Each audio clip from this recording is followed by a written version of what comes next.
Welcome everyone to MailFuzz TV. I am Peter and today I'm going to be talking about the Pitt Season 2 Episode 4. It is 10 a.m, full spoilers for the episode, and of course this is a Patreon sponsored review. Thank you very much to Alison for making the pick. So yeah, again, another episode of lots of little things. We're still very much in the calm before the storm. Also, if my voice sounds a little bit weird, I'm kind of a little bit sick. It's actually passed quicker than I thought it would, but I'm still, my throat still feels weird, so if I sound a bit strange compared to normal, just bear with me. Don't have to go to the ER though, luckily. But yeah, I guess the big thing I want to talk about up front with this episode is the reveal of Dr. J, which I don't even think I brought up in the last review. I think the girl who glued her eyelashes on so badly that she glued her eyes shut, I don't think I even mentioned that in the last review. Because there's so many of these little things that don't necessarily feel like a big deal until they get a bit more screen time in a future episode that I wasn't even thinking about it. And nor did I realize that this whole Dr. J thing was even going to be a reveal of any kind. I thought it was just... I don't know what I thought. Like just some influencer or just a doctor for a different hospital or something. But the reveal, when the woman holds up her phone, is that Javadi is Dr. J, and that she's been on the TikTok giving out, like, casual medical advice or something. And she insists that she's the one that comes in and fixes her problem after Langdon's first couple of attempts have failed to achieve results. To be fair to him, though, it sounds like he's surprised it's not worked because the glue, or either how much glue she used or the strength of the glue she used, was so industrial level that none of these things are working. So that was a fun little reveal. And weirdly, Javadi felt a little bit more in her element, like confident upon meeting a fan and being thankful for it, which contrasted quite wildly to not just how she is generally, but just even earlier in this episode, there's a scene where a couple of characters are talking about her birthday happening, and she gets a bit uncomfortable. She says she doesn't want to celebrate her birthday. And then here you have her with a fan base and being like, hey, yeah, I'm Dr. J, I'll take care of you. And I did enjoy Langdon constantly referring to her as Dr. J during the scene. That was amusing. And I do wonder when someone else finds out about this, who else is going to find out? I feel like Santos might have a field day when she does. Not that she's in the best of moods this episode to just be making fun of folk in her jovial way. But yeah, so that was like one of the couple of Langdon things this episode. I guess the other couple that to mention are one, some advancements on the him and Robbie plot. One, Robbie asking Alice Shimei to not, that he's like, hey, I want Langdon to stay out in triage, ease him back in the first day. He doesn't really give her the real reasons why he wants to do that, but that's what he says to her.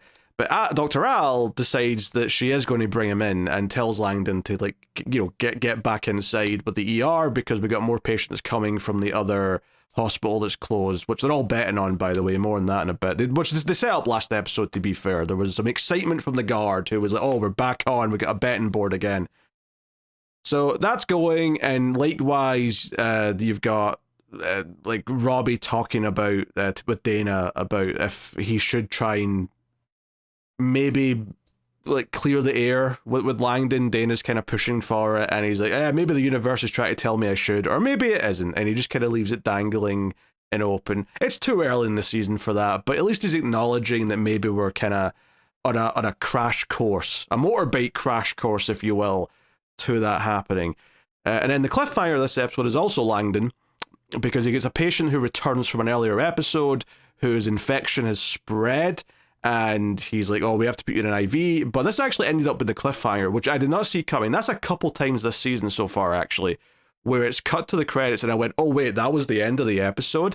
I think this one's a little bit more interesting though, because I think the implication from it cutting to the credits here is actually trying to sell the severity of what Langdon's worried about with this patient, even though the patient feels like a minor character right now, and even though it feels out of nowhere, the way he kind of is worried, and he's talking to Donnie about it and saying that it could be really bad, and then it cuts to black. It kind of like sells the severity. It sells the idea that this is something serious we're going to learn about next episode. I don't have the medical knowledge to even even have a guess, but he's very concerned.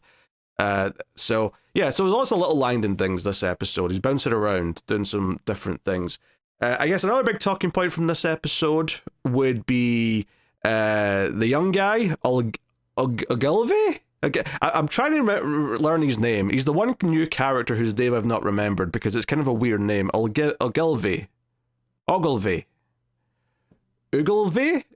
Anyway, he actually gets humbled this episode because he makes a monumental screw up. There's a parkour, I was going to say victim, that's not quite right. There was a parkour accident came in who'd fallen and got some glass lodged in various parts of his body and so on and so on. And he's like his parkour partner was like filming it and they kind of have to kick her out the ER. That's all stuff that's going on. Parkour victim, like a victim, it's almost like a victim of someone who's come under a case of parkour where they must do parkour. They've caught this weird body snatcher style like infection, this urge to go do parkour, and it just leads to tragedy because parkour is dangerous. I don't know. Anyway, so yeah, Ogilvy, like later on, it seems like the I was gonna say victim again. The patient seems like he's okay, and out of nowhere, the friend notices what's that pool of blood coming from, and they're like, oh shit, let's flip him over. And it turns out there was a bit of glass lodged in his back, and Ogilvy says, oh, it's a small piece of glass, I think I could take it out. And he starts pulling it out, and blood starts pouring, and it's like, oh wait, that was an artery. You should not have pulled that, you idiot. So he has to stand there holding it because he can't pull it any further until they've done some other stuff, but he's also made things worse. So he has to not just live with the fact that he has completely made a monumental screw up in the moment, but he has to stand there in place holding his screw up in place the entire scene whilst they're all doing things around him, just looking mortified. And he's smirking throughout the episode. He smirks when Joy accidentally jabs herself with a scalpel or whatever it is. Because she ends up needing to get some, just the basic, like test the blood, make sure she's okay, and the patient's blood's not bad for her because of HIV or anything else. Which actually leads to the one scene with Emma, the young nurse, who takes her blood and then drops the vial right after Joy makes a little sarcastic quip about, oh, I wish I could do this all day, giving blood. I wish I could do it every day. And then the irony being that she's going to have to give more because now there's blood just smeared on the floor because it rolls away and then like a gurney goes over it and just bleh, all over the floor. So, which I did think was a bit funny because I felt bad for Emma in this scene because Dana's talking her through the process of taking blood. Obviously, this is stuff that she's learned in theory, but she's putting in practice, and she's taking blood. But she's taking blood from one of the student doctors, who, of course, is also educated in taking blood and arguably a bit more advanced down the line given where she is in her path. And I was like, taking blood from a patient and maybe like having to be reminded to do certain things probably doesn't feel as bad as having to be reminded to do them in front of a student doctor who is a bit less forgiving about it. And Joy's just sarcastic, to be fair. She's not like super like in her face about it, but it just kind of felt like, oh, this is like an extra bit of tension because this is someone who will notice any mistakes you're making more so than a patient would, who doesn't really necessarily know the protocol for the procedure. But anyway, that's just like a fun little comedy scene more than anything else. But yeah, I felt like Ogilvy was all over this episode. I felt like he was popping into almost every patient's like plot until his big screw up, and then he kind of like faded away. It was almost like he shrank back into the shadows just to like hide his shame. So we did talk about Santos a little bit. Obviously, she had a lot of big stuff last episode with the parents and the girl and all that. And I do wonder if that's gotten to her a little bit more than I thought it did. I thought her smirking in the breakup scene last week was showing that she'd already kind of like just stopped caring about it. She is definitely in a bit of a funk this episode. And part of it is that Dr. Al tells her to get her charting on track because she's behind on it and so on and so on. And I did actually really like the moment where she goes out to like the ambulance bay and says to Robbie, and I think Whitaker's there, maybe someone else, and she's like, hey, so Dr. Al, do we like her? Like, she's just floating the idea that we all don't like the new person. And Robbie just kind of smirks, and one of them says, wait, you're asking the attending if to gossip on the other attending? And she's like, Robbie doesn't mind. And Robbie just kind of smiles and shakes his head, which kind of tells you that, okay, obviously we know he's had some conflict with Dr. Al up until this point. Although they're getting on kind of well this episode. I'll talk about that in a second. But I didn't like it. I like this idea that Santos was this like source of conflict in season 1, mostly in a light-hearted way with the other, like, you know, students, but eventually it bubbled into the bigger thing with Langdon and actually causing like a serious plot to happen. I love the idea that now they've been here for a while, that she's immediately going out and being like, hey, this new person's causing trouble. We don't like her, right? Like, we're all on the same page here. It was just kind of interesting, her seeking refuge with her regular colleagues when she's usually grilling them, and it just kind of felt like a nice little turn of the tables, I suppose. But yeah, she seems kind of out of it for a lot of the plot, and I guess the big plot she has is with King, with Mel, who they get a patient who has got a coughing fit, and they kind of hand wave away the face mask for that, which felt a little bit just for TV's sake, because we don't want people in masks all the time, rather because it's what would actually happen necessarily. But I mean, no expert, just making an observation. But this plot goes down a path where it seems like it might be an eating disorder that's caused it. Something is giving her a cough, but it's not an infection or anything like that. It's not a flu. They rule out a bunch of stuff, and it's Mel who says, you know, it could be an eating disorder. It could be that she's making herself vomit, and that's causing this imbalance, and so on. Like, again, don't expect me to explain the science of it, but that was the kind of the steps. So we want to try and get her to open up about this thing that she might be doing to herself that's causing this problem, and that needs to be treated, right? And so they kind of try and dance around it a little bit, and notably, like Santos is just not engaging in like the sequence when like King's trying to talk to the patient. She's just kind of like listening to her heartbeat and just kind of not saying anything and being very kind of laid back with it. And they explain that they're going to look for something behind her teeth, which will kind of give it away that like if the enamel's gone in the back of the teeth, it means that there's a lot of vomiting happening, because it's the acid from it, the stomach acid is eating away at it. And it's like, okay, so they've explained that well enough for us to understand. That's good from like a TV writing perspective. It definitely felt like, oh, we're tackling a new type of issue, right? We've tackled self-harm before. This is I guess a form of self-harm in a way. A little bit different though. It's got more of a goal in mind, I suppose. But we're tackling something that's a bit more specific that I don't think we've done in the show before. She talks about the pressures, you know, to be skinny at university, where, you know, all of a sudden, like all her family eat for celebrations, like most families do, but like all of a sudden, it matters how she looks, and she talks about going to the gym and so on. But she does, like, there's a moment where it feels like she's not wanting to admit that she's got a problem, and they're having to just kind of accept that they can't help her any further with it. You know, they'll give her some medication that'll help for, you know, the current thing that's happening, but ultimately they can only help her long term if she admits that she has the problem. But just as they're about to leave, at the end of this story, she does kind of fess up, right, and explain, and, you know, opens up a little bit. And it's actually a very nice sequence where they talk about how she's doing long-term damage to her body, and that it'll, you know, need therapy a couple times a week, kind of thing. And I actually thought it was sweet at the end when King said, do you have any preferences to, you know, a man or a woman for a therapist? And she specifically asked for a black woman if available. And King says, yeah, we can do that. And the patient here is black. I never mentioned that, but like, it was just kind of a sweet little moment, I thought, because she was asking for what would make her feel comfortable, and King was quick to say, yeah, I think we can rustle that up. That's a weird way of phrasing that. But it was a sweet moment, I think, mainly for the performances. Actually, I think that's what sold the scene for me was the acting of our regulars, right? And Santos kind of opens up a little bit with the patient by this point. She's not as standoffish at this part of the plot. But the guest star, I thought, did a good job. Like, you know, obviously the risk with having a show where you're having to bring in constant guest stars for all the different patients is that you're not always going to get winners necessarily. But I think she actually did quite a good job here. It did get a little bit PSA afterwards when they leave the room, and King sort of like drops a factoid that black women are the biggest like unreported like the eating disorder statistically, and that felt a little bit like we're dropping like a PSA fact on you just for a second. That said though, then she explained why she knows a lot of facts about eating disorders, and it's because when she was a teenager she thought she might have one and she didn't. She was just a fussy eater, and as someone who's kind of a fussy eater, when she started describing some of the things that she doesn't like, some of them were a bit weird even to me. Like, I'm not as fussy as it sounds like she was.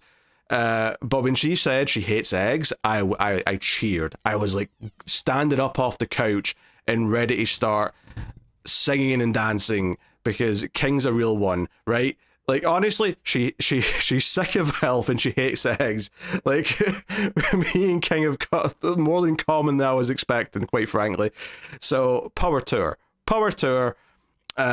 All these characters are getting fleshed out. All of our younger characters from last season are getting further developed here. So, yeah, I mean, yeah, we've got Dr. J, we've got egg-hating Dr. King.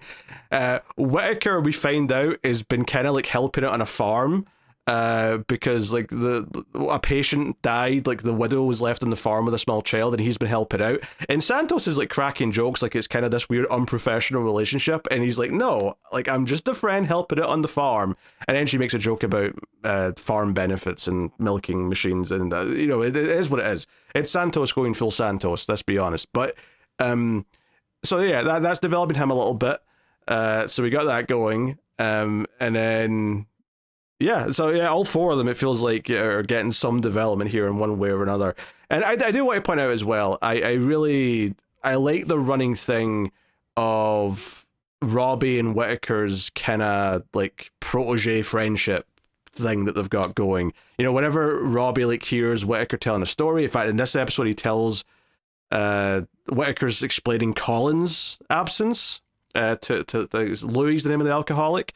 And so we get a little explanation for why she's not here. She's adopting a child, she's living closer with family, just to kind of explain why she's not here. And Robbie chooses not to go in, but once again, it's a little moment where he's hearing Whittaker explain this. And it kind of felt like another moment of like, oh, Whittaker's got this, I'm just going to... And also, I don't want to talk about Collins. That's maybe hitting some some not nerves, that's not quite the right word, but like hitting some emotional touching things. So he's like, oh, I'm backing off, I'll let Whittaker. And Whittaker, looking up to him like a dad, even tells him he's got a cool bike, even though the therapist in the hospital is like, what are you doing, what's this motorbike thing you're going on? Although he's adamant he's going on his sabbatical, he wants to do his motorbike trip. So speaking of Robbie and Dr. Al, much to my surprise, was into the betting. I didn't think she would be. I thought she would turn up her nose. This was actually quite a pleasant surprise. I think this was, you know, it's such a small thing, but it just gives her a bit of layers. I think it would be very, very easy to write her very one note, where she's always about going by the book and introducing all these things that everyone else hates, right? It'd be very easy to have her turn up her nose and say, oh, this is unprofessional, we shouldn't be betting on this, and be the party pooper. I actually really like that she didn't, right? I like that she's like, no, she's open to have a bit of fun with some things that don't actually affect what's going on. She's willing to play a little bit of ball, or maybe it's strategic. Maybe she's trying to like get Robbie to endear to her a little bit. Maybe she's realizing she has to open up and kind of accept the way things are around here, so that he'll listen to her a bit more and there'll be more of a working relationship. And when she does put a bet on, and she basically just ups the bet that Robbie did. Robbie says, oh, I bet it's a flood at the other hospital and we'll get 20 patients from them. She guesses like 30 or 40, but she also guesses flood. So she's just up what he said, and it feels a little bit of like a sort of friendly rivalry kind of thing. And when he's looking at the board at one point, she's like, oh, are you getting worried? Want to change your bet? And he's like, no, I'm just checking the odds. She's like, don't worry, I'll buy you a drink with my winnings, which almost felt like flirting. Frankly, it almost felt like flirting. And the way Robbie looked round after she walked away with this look in his face of like, did she just flirt? Like, that was the thing. It didn't read like, oh, I'm super into it necessarily. I'm not saying he's not into it. He's with someone else right now, as we've established in this season. But it was more like a, wait, did she just flirt with me? Like, it was more the befuddlement, the reaction. It was, I don't know, it was a funny little moment. I appreciated it, and maybe it was nice after like 3 solid episodes of them just butting heads constantly to just finally have like some levity between them in a way that wasn't them, arguing or having a disagreement. This was like a nice, pleasant thing. But of course, this is before she brought Langdon back into the ER, so that might cause some more friction. right. Whatever little bridge she's built with Robbie over the course of these little exchanges with the betting might just have been nuked out from orbit by bringing Langdon back in and making that happen. So yeah, we'll see how that progresses throughout. Yeah, not a ton of Samira this episode. She had a little subplot with the diabetic patient whose family's his wife and daughter come in to see him. And the main plot of this episode is about basically paying for healthcare. It's about the fact that they don't have insurance, even though they both have part-time jobs, multiple part-time jobs, which puts them in this really tricky place. It's actually Robbie's girlfriend, his secret girlfriend, who kind of explains that they're in this really awkward position where they technically don't qualify for certain things because they make just over the line, over the amount of money, but none of their jobs give them healthcare insurance and they can't afford it. But they technically, as she puts it, they make too much money and not enough at the same time. And like, they don't have that many options. So this felt a little bit PSA as well, to me. Not that it's not something that should be like brought up and addressed to, particularly in American healthcare. Obviously, it's a little bit more alien to me, living where I do. But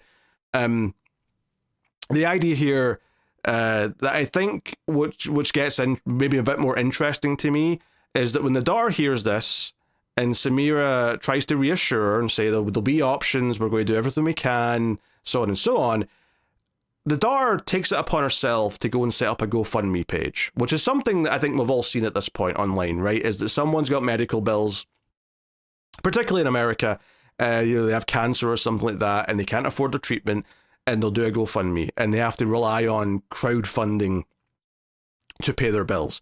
I mean, first of all, he didn't even want to talk about it in front of his wife and daughter, and as soon as the GoFundMe is brought up, he immediately gets embarrassed and demands that it be taken down because he says he works hard, we work hard, I don't want charity. He sees that as like a stigma. He's embarrassed and ashamed of it. So it's this like thing where the system's failing these people and they can't afford the healthcare that they need, but they're also too ashamed to ask for any other type of help, which is its own little psychological problem of the idea that anyone should feel that way. Is like a societal problem that needs to be addressed in some capacity. It's actually, like, honestly, this was maybe the most depressing moment of the whole episode for me, was the idea that he's too ashamed to ask for help or accept any kind of help from someone because he sees it as charity, and therefore he sees that as him having failed in some way when the system as it is failing them, and they should not feel embarrassed by that. But yeah, that was the bit that hit harder. So that was really the only Samira plot this episode, unless I'm forgetting something. And then we got Cassie Mackay, who is in some of the other surgery scenes in the episode, but she's also dealing with the older guy who had it turns out to be a broken tailbone, I think they said.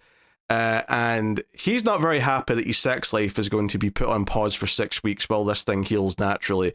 So he's like, hey, is there any other options for this? And we actually get a sequence here where Fiona Dourif sticks her finger up this guy's ass to prod the bones back into place. She does say that, this will hurt for a minute, but it will fix it much quicker and help it heal quicker. And he's like, yes, I want that. Give me the quick fix. I'll take the pain. So she does. So he's very happy afterwards. Like, he yells out in pain in the moment and swears, but once he's up, he's like, oh, I'm ready to dance. I'm ready to go over. And I was just laughing because he tries to hug her and she's like backing away with her hand up like this with her finger extended, because she's like, well, her finger was just up his anus. She's kind of like backing away and wants to get her hands, get these gloves off and feel away from it. And she makes the choice to kind of set up a date with the other guy who's lying in the bed. She intentionally goes over to him, she fixes her hair a little bit first. It's almost like she's like, hey, if this old man's got such an active dating life, maybe I should have a little bit of a dating life. And she almost chickens out when he asks if he won't see her again, and she comes back and says, oh, I was going to check out these art galleries tonight about 9 p.m. And he smiles, and basically they're agreeing to meet up at this location later on, which, yeah, cool, right? Something tells me she might not get away by 9 p.m. though. Just a thought. I mean, maybe not. Maybe they'll pull something where we're switched to the night shift staff for the last several episodes. Who knows? But I feel like she might be sticking around for one reason or the other in the hospital, which is its own can of worms. But yeah, I think that's everything that I felt like I needed to talk about. I'm sure there's some little stories, little medical issues that pop up that I've not discussed. There's definitely people waiting to get in. Oh, actually, the other one that I've not talked about is the guy from last episode who was tasered. His sister shows up, and basically, has explained what's happened, and she's confused because this doesn't sound like him. He doesn't have outbursts. She's surprised by this, and the tests show that there's nothing wrong with his brain physically, or at least the things that we're looking for anyway. They've ruled out some things. And the therapist character comes in, but notably, they jumped the gun a little bit here because the patient is going to be knocked out for a while, and the therapist can't really do much with an unconscious patient. So that was kind of a little thing there.